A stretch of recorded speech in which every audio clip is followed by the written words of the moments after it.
Здравствуйте! В эфире обзор чрезвычайных происшествий, в студии Юрий Осипов. В Алданском районе вынесен приговор по уголовному делу о покушении на мошенничество. Об этом сообщает прокуратура Якутии. 37-летний мужчина, находясь в городе Асбест Свердловской области, в интернете заказал и получил у неустановленного лица печать и оттиски реквизитов одного из крупных предприятий Алданского района.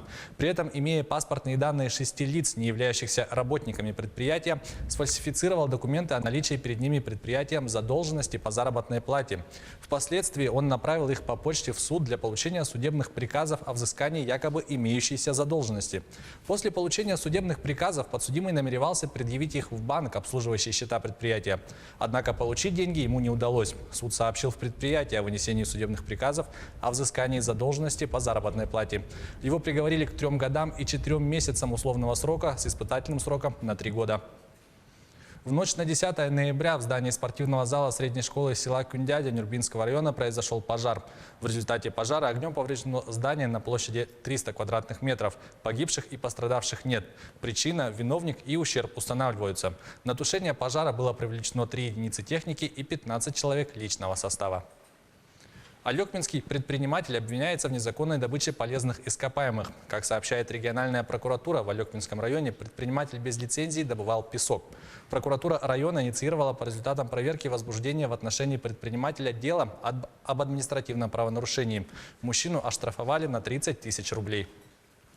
Подозреваемый в убийстве своей бывшей студентки, доцент Санкт-Петербургского госуниверситета Олег Соколов раскаивается в содеянном. Об этом сообщает РИА Новости со ссылкой на адвоката подозреваемого. На данный момент Соколов находится в шоковом состоянии, сообщил адвокат Пачуев. Он также добавил, что его подзащитному назначили психиатрическую экспертизу.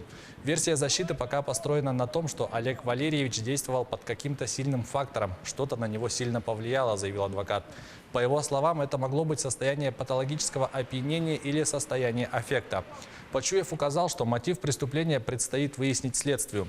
Ранее правоохранительные органы возбудили уголовное дело после обнаружения отрубленных рук в рюкзаке мужчины, которого извлекли из реки Мойка. Мужчину, доцента СПбГУ Олега Соколова, задержали. На данный момент решается вопрос о его аресте.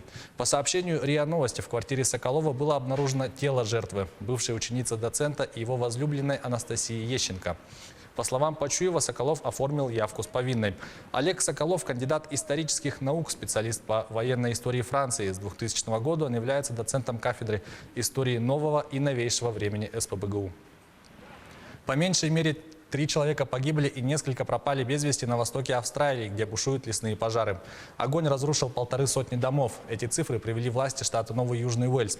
Премьер-министр Австралии Скотт Моррисон предупредил ранее, что число жертв может увеличиться. Некоторые жители пытаются справиться с огнем самостоятельно, используя в основном ведра и садовые шланги в ожидании вертолетов, которые сбрасывают на пламя своего рода водяные бомбы. Очевидцы описывают происходящее как апокалипсис. По данным на субботу, в Новом Южном Уэльсе зафиксировано более 80 очагов возгорания. Севернее в Квинсленде 1000 человек были эвакуированы на ночь. О повышенном риске пожаров предупредили и жителей западных районов.